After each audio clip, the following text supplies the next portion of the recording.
नमस्कार, स्वागत है सभी का डायमंड एकेडमी के प्लेटफॉर्म पर, जिसमें हम इनसे रिलेटेड जो एग्ज़ाम दिए गए हैं इनको कवर करते हैं। और ये हमारी फैकल्टी है जो सभी विषयों को पढ़ाती है। आज हम अपने MP police MP police constable का जो एग्ज़ाम चल रहा है उसकी 6 नवंबर की शिफ्ट नंबर 1 का एनालिसिस लेके आए हैं। इसमें से शुरू करते हैं हम आज बिना किसी देरी के साथ। पहला क्वेश्चन,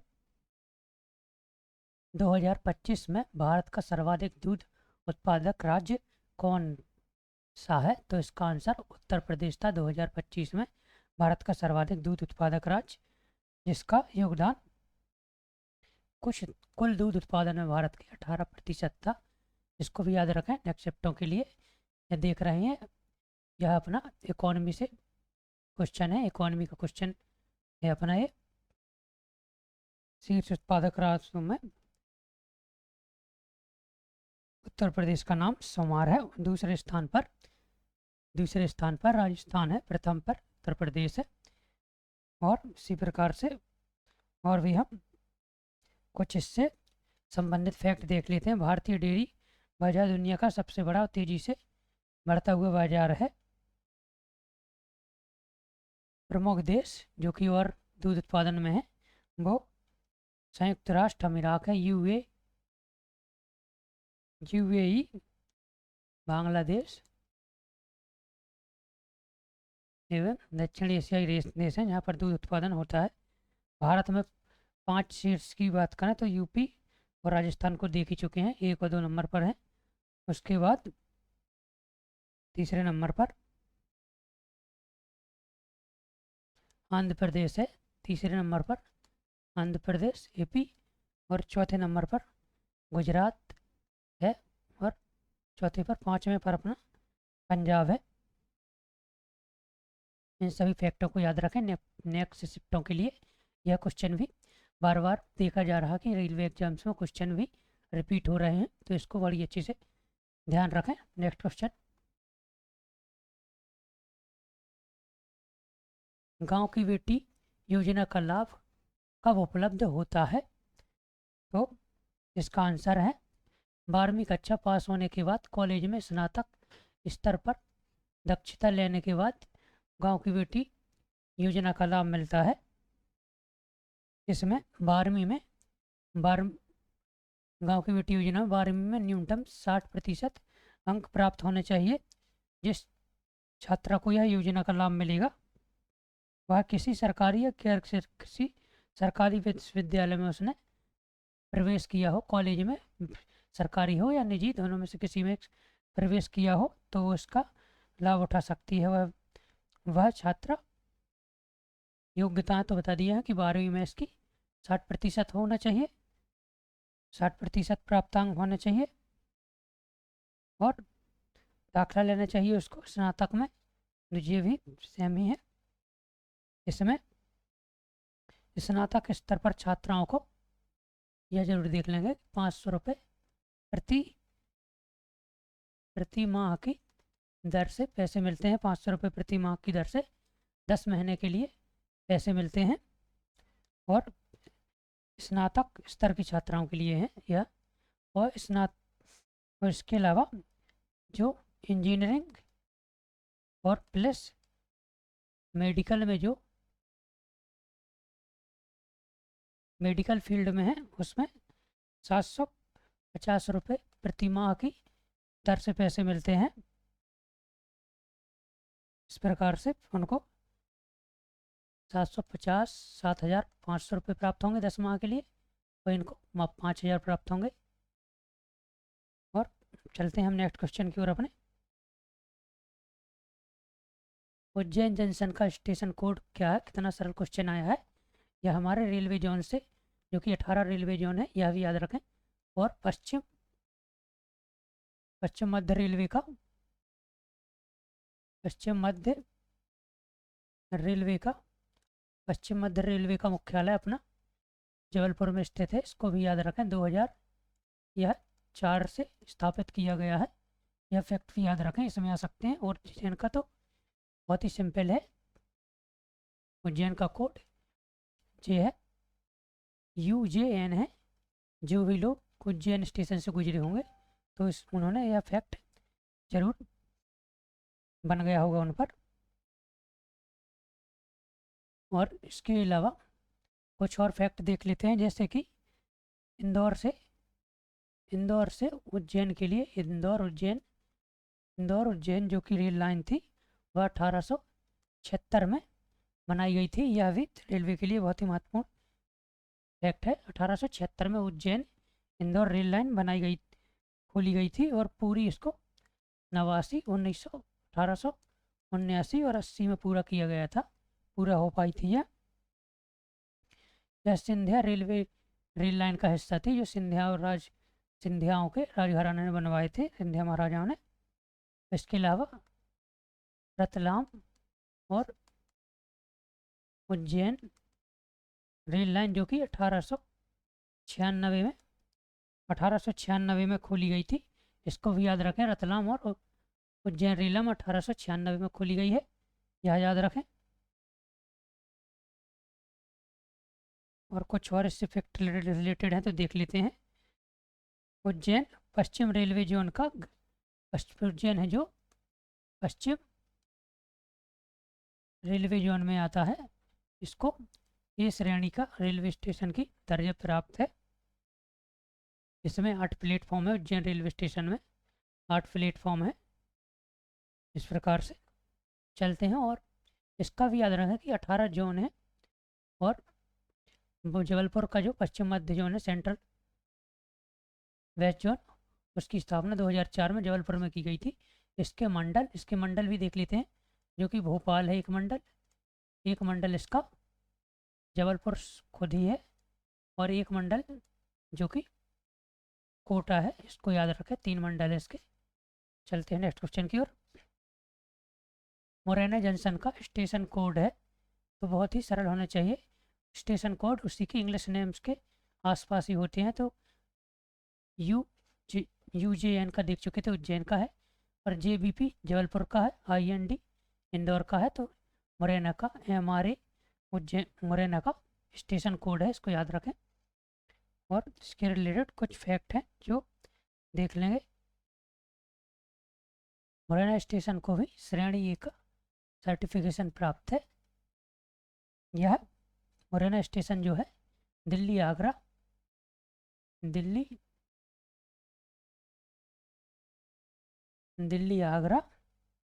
भोपाल मुंबई लाइन पर स्थित है, इसका भी याद रखें। इस लाइन पर मुरैना स्थित है, जो दिल्ली से भोपाल होते हुए मुंबई को जो लाइन जाती है उसमें स्थित है। इसी लाइन से हम हैदराबाद, चेन्नई, पुणे भी जा सकते हैं, शहरों को जा सकते हैं। इस प्रकार याद रखें मुरैना जंक्शन का MRA है। और याद रखें क्योंकि यह हर शिफ्टों में क्वेश्चन रिपीट हो रहे हैं, इसलिए मैं कह रहा हूँ कि एनालिसिस क्लास को आप जरूर देख के जाएँ। वही जंक्शन से जो कि हमारे यातायात से ये दूसरा क्वेश्चन है, जो रेलवे यातायात से पहला भी उज्जैन वाला आ चुके हैं। नेक्स्ट क्वेश्चन देखते हैं। लखुंदर सिंचाई परियोजना किस नदी पर स्थित है? तो यह बहुत ही सिंपल क्वेश्चन है। जिस नदी पर स्थित है उसी के नाम से इसको लखुंदर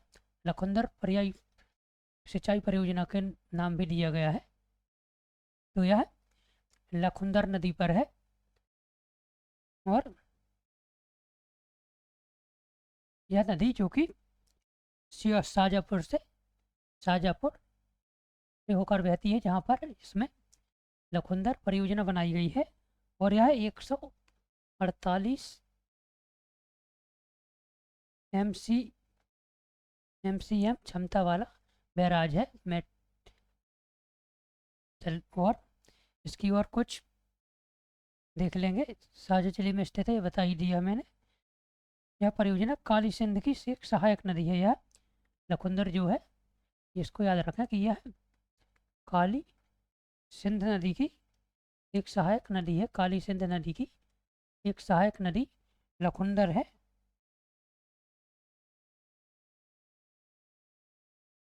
इसके साथ ही हम नेक्स्ट क्वेश्चन की ओर चलते हैं। मध्य प्रदेश में अन्नपूर्ण योजना मुख्य रूप से किससे संबंधित है? तो अन्नपूर्ण योजना किससे संबंधित है? तो वह है भोजन एवं खाद्यान्न उपलब्ध कराने से संबंधित है। अन्नपूर्ण योजना खासकर गरीब और पात्र परिवारों को सस्ता भोजन और खाद्यान्न उत्पाद उपलब्ध कराने के लिए गरीबों को प्लस पात्र होने चाहिए, पात्र तो गरीबी होंगे। इस प्रकार से इस योजना का संबंध भोजन और खाद्यान्न से संबंधित है। यह योजना अन्नपूर्ण योजना वैसे नाम से ही मालूम चल रहा है, जैसे कि अन्नपूर्णा देवी के नाम से हमें हमारे हिंदू धर्म में मान्यता है, तो इस भोजन के लिए, खाद्य के लिए। तो इस प्रकार से क्वेश्चन बहुत ही सिंपल था, बहुत ही सिंपल श्रेणी का क्वेश्चन था। इसमें जो कि उचित मूल्य की दुकानें होती हैं, जो कि हमारे गांव में स्थित होती हैं, उचित मूल्य दुकानें होती हैं, जो वहाँ पर गेहूँ चावल एवं अन्य आवश्यक सामग्रियाँ रियायती दरों पर दी जाती हैं, बहुत ही सस्ती कीमतों पर दिए जाते हैं। और इसका उद्देश्य खाद्य सुरक्षा सुनिश्चित करना है। मध्य प्रदेश में खाद्य सुनिश्चित करना अन्नपूर्णा योजना का उद्देश्य है। इसमें खाद्यान्न का वितरण किया जाता है। राशन कार्ड धारक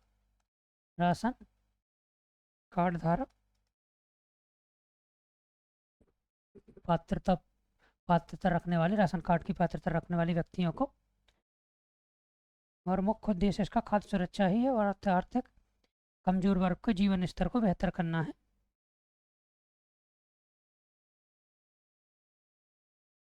यह योजना राष्ट्रीय खाद्य सुरक्षा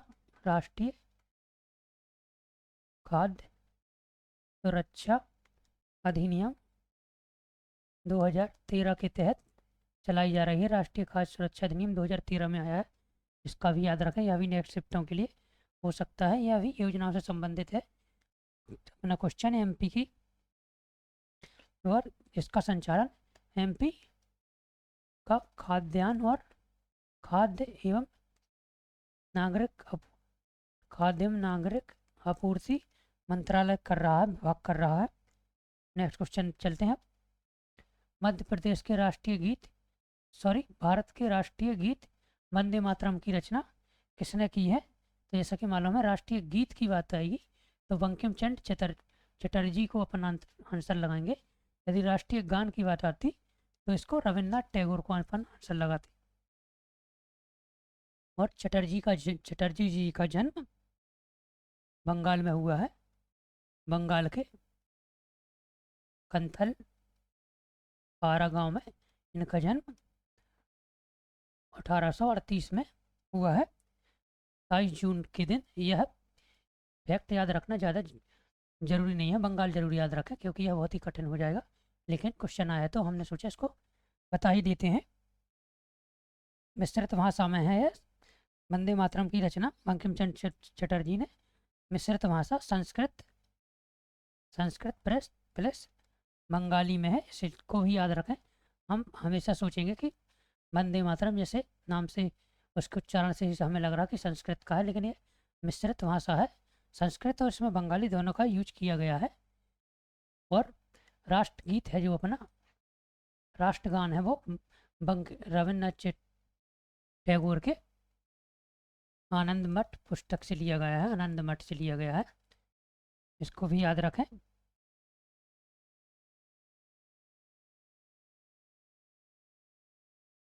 सॉरी दोस्तों, राष्ट्रगीत को आनंद मठ से लिया गया है, राष्ट्रगान को नहीं। इसको आप ध्यान रखें, इस फैक्ट को सुधार लें। यह प्रकाशित किया गया है। इस गीत को यह भी याद रखें कि किसने गाया, किसने है।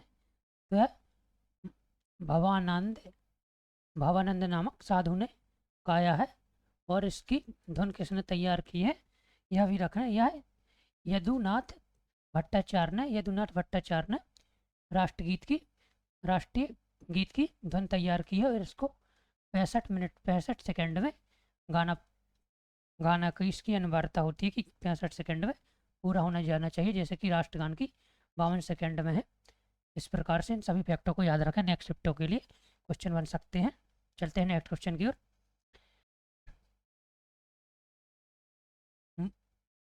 मचकुंडा परियोजना किस नदी पर स्थित है?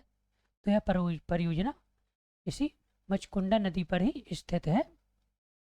इसको भी आप, बहुत ही सिंपल सा क्वेश्चन आंसर है, इसको ध्यान रखें।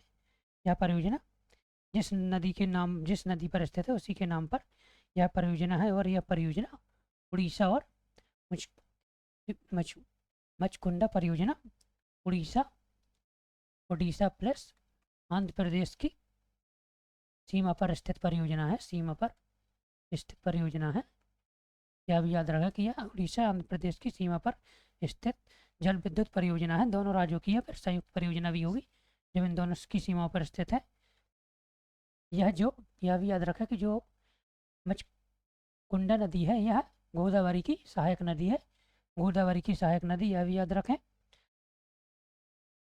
इससे बिजली उत्पादन और सिंचाई दोनों होता है, इसलिए इससे बिजली का उत्पादन प्लस सिंचाई दोनों होती है इस परियोजना से, मचकुंडा परियोजना से।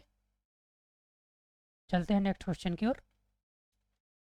प्रथम आधुनिक ओलंपिक खेल कहाँ पर आयोजित हुए हैं?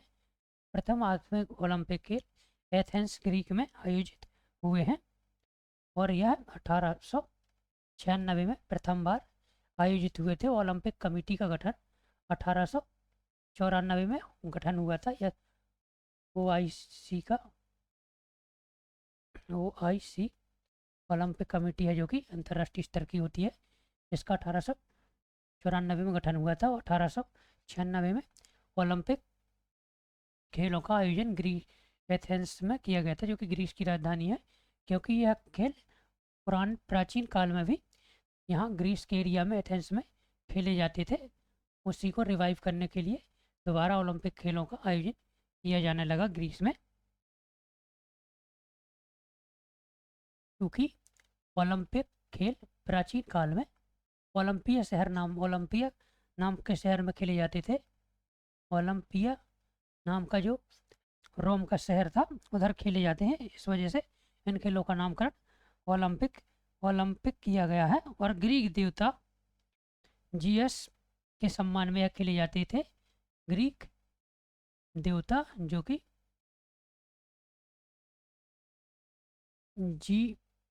ज्यूस हैं, जो कि हमने ज्यूस देवता अपन ने, अगर आप हॉलीवुड की मूवी देखी तो इनमें ग्रीक देवता ज्यूस का नाम मिलता है, जो ग्रीस के देवता हैं। तो इसको भी आप याद रखें कि इसके सम्मान में खेले जाते थे। और सन 1776 ईसा पूर्व में इनके खेले जाने के प्रमाण मिलते हैं इसी ओलंपिया शहर से। और सन 1776 से ये 393 ईसा पूर्व तक यह खेले जाते रहे हैं वहाँ पर। अब चलेंगे आधुनिक ओलंपिक की, अगर अपन थोड़ी सी बात कर लें तो जो कि खेलने का तो मालूम ही है कि ग्रीस एथेंस में हुए हैं प्रथम बार आयोजन।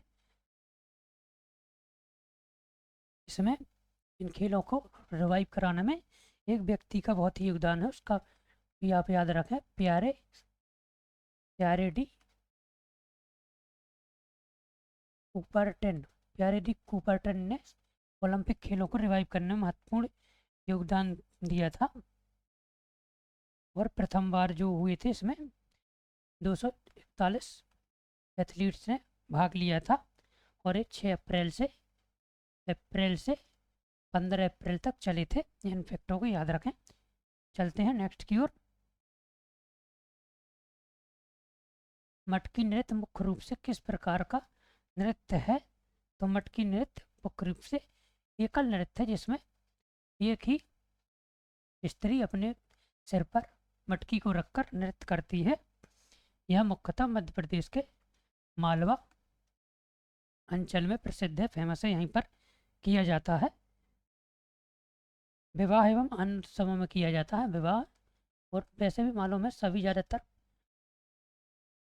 जो नृत्य और गायन है वो विवाह और समूह उत्सवों से ही संबंधित है, जो कि मध्य प्रदेश में अपने होते हैं।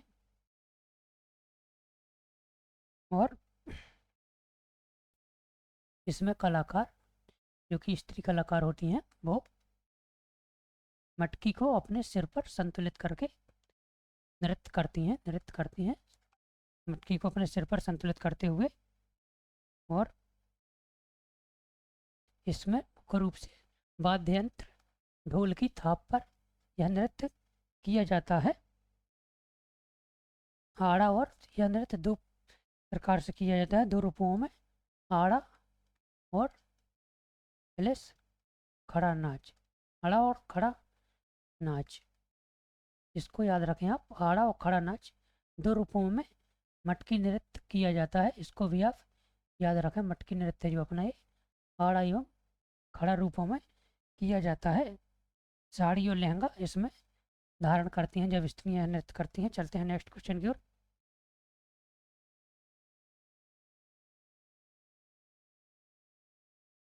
प्रसिद्ध लोकगीत और प्रेम कथा ढोला मारू मुख्य रूप से किस राज्य से संबंधित है? तो इसमें से अगर मुख्य रूप से बात की जाएगी तो ये राजस्थान से संबंधित है, और मध्य प्रदेश के जो हिस्से राजस्थान से लगते हैं जैसे कि चंबल और ग्वालियर का हिस्सा, वहाँ पर भी ढोला मारू की प्रेम कथा बहुत ही फेमस है। तो इसका आंसर हम राजस्थान लगा देते हैं। ढोला मारू की प्रेम कहानी है, जैसी क्वेश्चन में भी जानकारी दी गई है, जिसमें इसमें नरवर के राजकुमार ढोला, जो नरवर अपना शिवपुरी में स्थित है, उसी के राजकुमार ढोला और पोंगल की राजकुमारी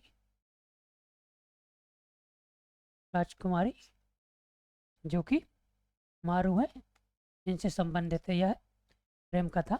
इसको याद रखें कि ढोला जो कि नरवर से संबंधित है, वह मारू जो कि राजकुमारी है पोंगल से संबंधित है। पोंगल कोई क्षेत्र होगा। यह लोक कथाओं और भित्ति चित्रों में बहुत ही लोकप्रिय है। और इसके अलावा जो हमारा बहुत ही फेमस राजस्थान में गीत सुन के रखा है, केसरिया वालम गीत है, जो कि वालम गीत, वो भी इसी प्रेम कहानी से संबंधित है। इसको भी आप याद रखें। चलते हैं हम नेक्स्ट क्वेश्चन की ओर। बहलोल लोधी की कौन सी विशेषता थी जो अमीरों के साथ उसके संबंध को दर्शाती है?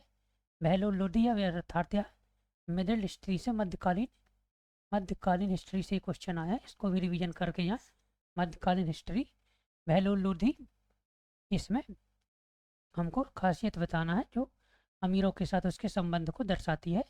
तो वह स्वयं को अमीरों में से एक मानता था, अर्थात वह स्वयं ही अपने आप को एक अमीरों में से मुख्य मानता है। जैसे आज प्रधानमंत्री की अवधारणा है, वह सामान्य में से सबसे आगे होता है, लेकिन सब जैसे कि मंत्रिमंडल श्रेणी समान होती है सभी की, लेकिन सबसे आगे उसमें एक प्रधानमंत्री होता है। उसके साथ कालीन में बैठा था और ना कि सिंहासन पर बैठता था। यह बहलोल लोधी जो कि अफगान मूल का था, जो कि प्रथम अफगान वंश के नाम से भी जाने जाते हैं, लोधी वंश। इन्होंने दिल्ली सल्तनत पर शासन किया है बहलोल लोधी में। और यह बहुत ही इसका स्वभाव बहुत ही अच्छा था, स्वयं को अमीरों में से एक मानता था, और साथ ही अमीरों के साथ कालीन में बैठता था, वह सिंहासन पर नहीं बैठता था। और इस प्रकार से इसका क्वेश्चन का आंसर ऑप्शन नंबर बी है। चलते हैं नेक्स्ट क्वेश्चन की ओर। इसमें से हमको कुछ फैक्ट मिल जाते हैं, उनको भी देख लेते हैं। नेक्स्ट क्वेश्चन क्या है? विक्रमादित्य निःशुल्क योजना किससे संबंधित है? तो विक्रमादित्य निःशुल्क योजना यह 12वीं कक्षा में उत्तीर्ण करने वाले सामान्य श्रेणी के छात्रों को उच्च शिक्षा के लिए छात्रवृत्ति प्रदान करने से संबंधित है। हमारी विक्रमादित्य निःशुल्क योजना याद रखें, इसको रिपीट हो रहे हैं शिफ्टों में, या योजनाओं से बहुत सारे क्वेश्चन आ रहे हैं। तो मध्य प्रदेश गवर्नमेंट की जो भी योजना चल रही हैं उनको सभी लोग रिवीजन करके जाएं नेक्स्ट शिफ्टों के लिए। तो यह 12वीं कक्षा में उत्तीर्ण करने वाले जो सामान्य वर्ग के विद्यार्थी हैं उनको उच्च शिक्षा में छात्रवृत्ति प्रदान करने के लिए विक्रमादित्य योजना का संबंध है। इसमें मध्य प्रदेश में पाठ्यक्रम जो कि स्नातक के पाठ्यक्रम में प्रवेश करने पर छात्रों को प्राप्त होती है छात्रवृत्ति प्रोत्साहन के रूप में दी जाती है। चलते हैं नेक्स्ट क्वेश्चन की ओर। 15 अभी 14वां क्वेश्चन हमें 13वां नहीं 14वां, सॉरी दोस्तों थोड़ा सा दिक्कत हो रही है हमारे पीसी में, सॉरी दोस्तों खांसी आ गई थी इसलिए पानी पीने लगा था। 2025 में महेंद्र सिंह धोनी को ICC hall of the fame कहाँ दिया गया था? तो ICC hall of the fame Mahendra Singh Dhoni को लंदन में दिया गया था। यह इस सम्मान को डेट भी याद रख सकते हैं कि अभी करंट का क्वेश्चन है, रिपीट हो सकता है। 9 जून 2025 को दिया गया था और 11वें खिलाड़ी हैं यह आईसीसी हॉल ऑफ फेम में शामिल होने वाले 11वें खिलाड़ी हैं भारत के 11वें खिलाड़ी। 9 और इनमें से 9 पुरुष हैं, 9 खिलाड़ी पुरुष हैं और 2 महिला हैं। ICC hall of ICC hall of fame में शामिल होने वाले 2 महिलाएं हैं और 9 पुरुष हैं। इस प्रकार से टोटल 11 खिलाड़ी ICC ICC hall of fame में शामिल हुए हैं। इसका आंसर लंदन हो जाएगा। नेक्स्ट क्वेश्चन की ओर चलते हैं। ल अक्षर से शुरू होने वाला उत्सव मुख्य रूप से किस राज्य से संबंधित है? तो इसको हमको उत्तर देना है। बहुत ही इंटरेस्टिंग क्वेश्चन है। ल अक्षर से शुरू होने वाला उत्सव, इसका नाम यहाँ पर लोसांग या लासोंग दिया गया है, तो वह किस राज्य से संबंधित है यह बताना है। तो दोस्तों इसका आंसर जो कि सिक्किम से संबंधित है, लोसांग लासांग। इसमें उत्तर सॉरी मेरे जनरेट करते टाइम मैंने ध्यान नहीं दिया, उत्तर ही इसमें छोड़ दिया है। मिजोरम के दिए गए हैं। ल्यूकवा कुटला उत्सव मिजोरम का है और पावल कूट उत्सव भी मिजोरम का, मेघालय का लाहौर नृत्य है और अरुणाचल प्रदेश का लोसर और सोलुंग नृत्य उत्सव अरुणाचल प्रदेश के हैं। इनको याद रखें। और इस लासोंग उत्सव की किस उपलक्ष्य में मनाया जाता है यह फैक्ट भी याद रखें। फसल कटाई के उपलक्ष्य में यह मनाया जाता है। फसल कटाई के उपलक्ष्य में मनाया जाता है।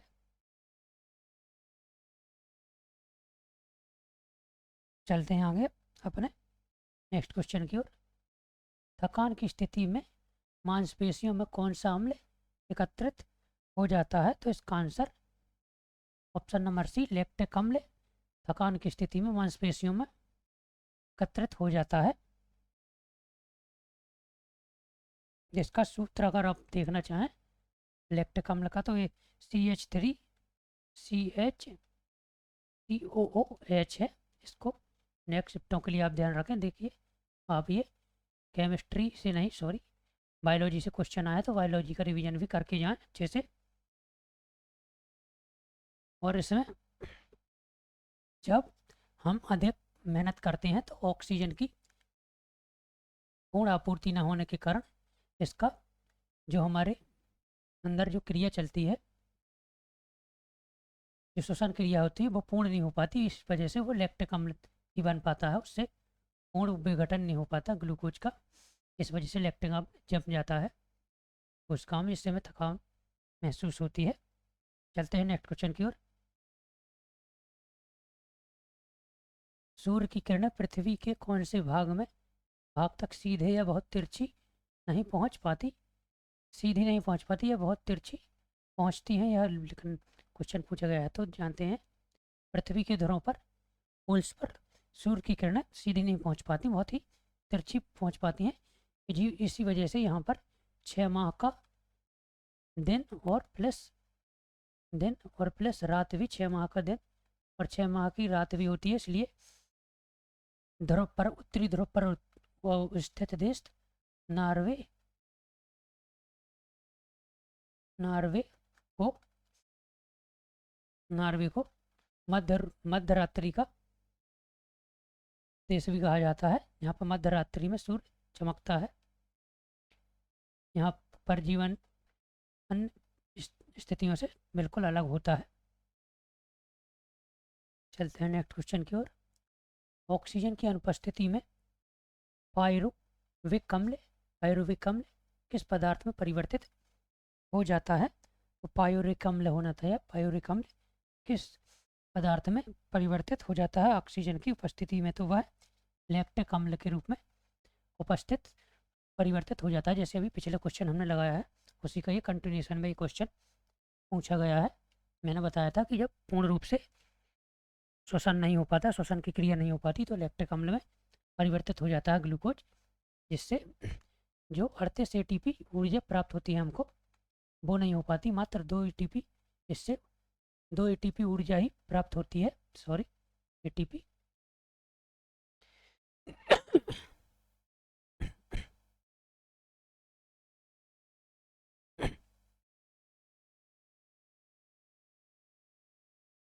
इसको याद रखें आप। चलते हैं नेक्स्ट क्वेश्चन की ओर। किसी पदार्थ का वह गुण जो यह मापता है कि विद्युत धारा के प्रवाह का कितना प्रतिरोध करती है उसे कहते हैं। तो जानते हैं कि वह कितना प्रतिरोध करती है। किसी पदार्थ का यह गुण वह क्या कहलाएगा? उसका प्रतिरोध कहलाता है। प्रतिरोधकता, रेजिस्टिविटी वो कह लिखते हैं अपन उसको। जैसे कि जानते हैं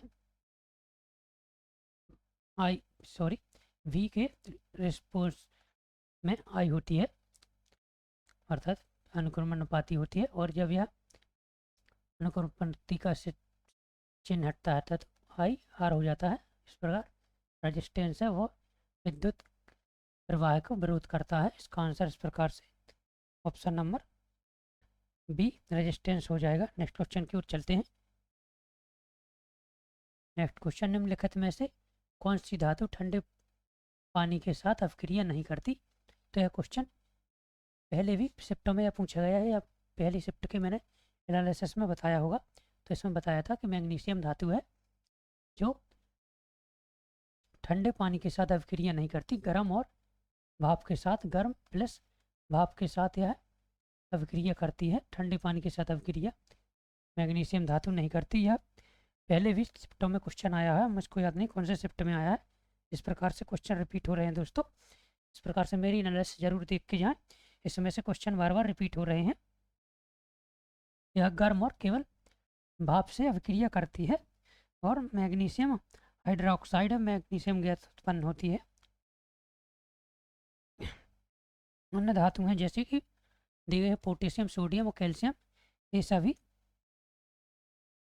तुलनात्मक रूप से धीमी होती हैं अभिक्रिया करने में मैग्नीशियम से। चलते हैं अगले क्वेश्चन की ओर। दूरदृष्टि, जिसको हाइपरोपिया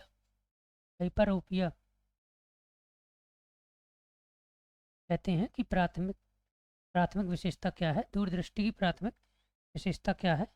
तो दूरदृष्टि की प्राथमिक विशेषता यह है कि दूर की वस्तु साफ दिखाई देती है लेकिन पास की वस्तु धुंधली दिखाई देती है। यह इसकी मुख्य विशेषता है। हाइपरोपिया बोलते हैं इसको यार इंग्लिश में भी कई बार आ जाता है। हाइपरोपिया, हाइपरोपिया, इसको याद रखें। दूरदृष्टि दोष, निकट दृष्टि दोष। और दूरदृष्टि दोष में हम उत्तल लेंस का यूज करते हैं, जिसमें पास की वस्तुएं धुंधली दिखाई देती हैं, उत्तल का यूज करते हैं। और अवतल लेंस का यूज निकट दृष्टि, निकट में अवतल का यूज करते हैं, अवतल। इसको याद रखें, मैंने अपनी फिजिक्स की क्लास में ये सभी फैक्ट सभी को पढ़ाए थे, तो इस प्रकार से आप इनको याद रखें। नेक्स्ट आने में यह ऑप्टिक्स से क्वेश्चन आए हैं और ये बार बार आते रहते हैं फिजिक्स से, तो इनका रिवीजन भी करके जाएं पूरी फिजिक्स का। चलते हैं नेक्स्ट। लुईस पाश्चर को मुख्य रूप से किसकी खोज के लिए जाना जाता है? तो जानते हैं कि लुईस पाश्चर को मुख्य रूप से रेबीज के टीके की खोज करने के लिए जाना जाता है। लुईस पाश्चर को चेचक की खोज के लिए, तो जैसे मैंने यहाँ पर एडिशनल फैक्ट डाल दिए गए हैं कि एडवर्ड जेनर को चेचक के टीका के लिए एडवर्ड जेनर को जाना जाता है, इसलिए इसको इसका जनक भी बोला जाता है, टीकाकरण का जनक एडवर्ड जेनर को ही बोला जा सकता है। पेनिसिलिन की खोज अलेक्जेंडर फ्लेमिंग ने की है, यह फैक्ट मैंने दे दिए हैं जिसको नेक्स्ट सेप्ट में आने के चांस है। पेनिसिलिन की खोज अलेक्जेंडर फ्लेमिंग ने की है और इंसुलिन की खोज फ्रेडरिक वेंटेक ने की है, इसको भी आप लोग याद रखें। इसके बाद पाश्चुरीकरण की क्रिया, पाश्चुरीकरण की क्रिया किडवन की क्रिया की खोज भी लुईस पाश्चर के द्वारा की गई थी। चलते हैं अब नेक्स्ट क्वेश्चन की ओर। तो झील निम्नलिखित में से कौन पारिस्थितिकी तंत्र का भाग नहीं है? तो इसमें पारिस्थितिकी तंत्र का भाग नहीं है, तो झीलें, जलकुंड, तालाब या फिर जंगल। तो पारिस्थितिकी तंत्र का ऑब्वियस भाग जंगल तो होगा, तो ये गलत हो जाएगा आंसर। पारिस्थितिकी तंत्र का भाग अपना तालाब भी है, जैसे पढ़ चुके, झीलें भी हैं, लेकिन जल के जो छोटे छोटे कुंड हैं वह पारिस्थितिकी तंत्र का भाग नहीं है। जीवित जगत के समुदाय या समूह में जो एक साथ रहते हैं, विशिष्ट वातावरण में एक दूसरे से बातचीत करते हैं, उसे पारिस्थितिकी तंत्र कहते हैं।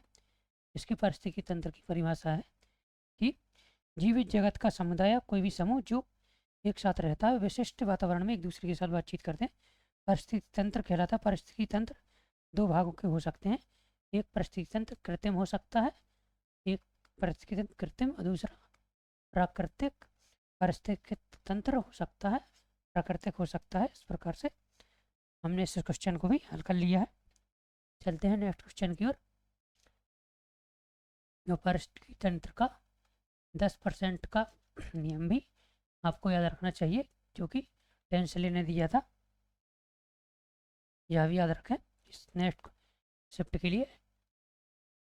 टेंसली ने यह 10% का दिया था, अर्थात एक पारिस्थितिकी तंत्र एक स्तर का जीव, जो कि जानते हैं स्तर स्तर प्रकार से ऊर्जा के स्तर, वायु के स्तर होते हैं, उच्च मध्य और निम्न, इसमें उपभोक्ता आते हैं, तो उसमें मात्र 10% ही इसका यूज करता है और बाकी को नेक्स्ट पारिस्थितिकी तंत्र के हिस्से में जाने देता है। यह टेंसली का सिद्धांत है, इसको भी याद रखें आप। चलते हैं नेक्स्ट क्वेश्चन की ओर। सिनेप्स क्या है? तो यह क्वेश्चन रिपीटेड है, पहले भी आ चुका है। सिनेप्स क्या है? तो सिनेप्स एक कोशिका तंत्रिका तथा दूसरी तंत्रिका कोशिका या किसी अन्य कोशिका के बीच जंक्शन या जोड़ है, जहाँ से विद्युत या रासायनिक संकेत एक दूसरे तक पहुँचते हैं। सिनेप्स वह है। इस प्रकार से यह क्वेश्चन एक बार पहले पूछा गया था कि दो कोशिका तंत्रिका कोशिकाओं को किसके द्वारा जोड़ा जाता है, तो सिनेप्स के द्वारा जोड़ा गया है। तो यह रिपीटेड क्वेश्चन है। यह मानव शरीर की सबसे बड़ी कोशिका है, जो कि तंत्रिका कोशिका होती है, सबसे लंबी कोशिका होती है, इसका भी याद रखें। यह भी क्वेश्चन नेक्स्ट सिस्टम के लिए इम्पोर्टेंट हो सकता है। नेक्स्ट क्वेश्चन चलते हैं। पूर्ण दहन पर नीली लौ मुख्य रूप से कौन सी गैस देती है? तो दोस्तों पूर्ण दहन से ब्लू फ्लेम कौन सी देखती है? तो अपन जानते हैं LPG, जो कि हमारे घरों में लिक्विड पेट्रोलियम गैस यूज होती है, LPG सिलेंडर, वह पूर्ण दहन होती है। तो देखते हैं नीली लौ हमारे सिलेंडरों में, गैसों में, चूल्हों में दिखाई देती है। ये इसको इस प्रकार से इसका आंसर ऑप्शन नंबर सी हो जाएगा। और LPG जो कि प्रोपेन प्लस ब्यूटेन का कॉम्बिनेशन है, ब्यूटेन और प्रोपेन से मिलकर बनी होती है, इसको भी याद रखें। प्राकृतिक गैस, इसमें मुख्य रूप से प्राकृतिक गैस है, जो कि प्राकृतिक गैस में भी याद रखें मुख्य रूप से मीथेन होती है प्राकृतिक गैस में। मुख्य रूप से वह मीथेन होती है, नील लौ के साथ जलती है पूर्ण दहन में। चलते हैं हम नेक्स्ट क्वेश्चन की ओर अपना। आवर्त सारणी में क्षैतिज पंक्तियों को क्या नाम से जानते हैं? तो देख रहे हैं दोस्तों, रसायन शास्त्र से लगातार क्वेश्चन आ रहे हैं। आवर्त मुख्य रूप से आवर्त सारणी से लगातार क्वेश्चन आते जा रहे हैं। इसमें आवर्त सारणी की जो क्षैतिज पंक्तियां हैं उनको हम आवर्ती बोलते हैं, और जो ऊर्ध्वाधर स्तंभ होते हैं उनको बोलते हैं हम समूह ग्रुप। ऊर्ध्वाधर को मैंने बता दिया, यहाँ पर फैक्ट बता दिया।